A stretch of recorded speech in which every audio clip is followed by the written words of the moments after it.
Sigurisht ke drejt dhe ka logjik pyetja juaj a mund të jetë një skenar ukrainas i luftës ose invazionit rus në Ukrainë.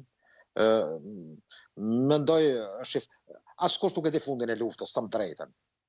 Ne mund të supozojmë gjëra edhe presim që të ndërpritet kjo luftë, por skenari i gjatë, një luftë të gjatë, mos harrojmë ka pas një luftë në lindjet e mesme, 80-88 Irak-Iran.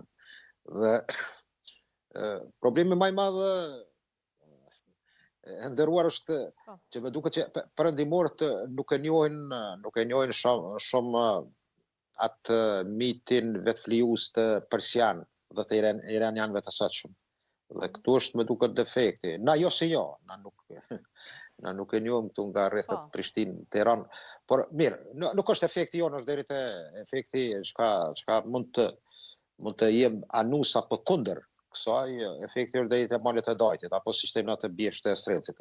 Por sidoqoftë mendoj që për situatën çfarë është, besoj skenari i gjatë i një lufte është jo i rëvërdishëm, sidomos për amerikanët. Ju e përmendet pak a shumë pa hyrë në pyetjet e juaja të përgjigjem rreth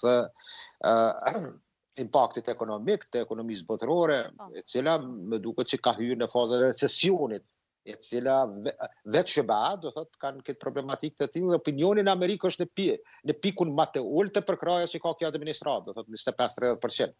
Nga se Amerikën, them drejtën, nuk mund ta godasin ose të hyjnë ato elementet për ta filluar ramin e perandorisë, nuk mund të ta asush posa amerikanët vetë për brenda. Dhe kjo është rreziku që skenari që mund të ndodhë amerikanëve.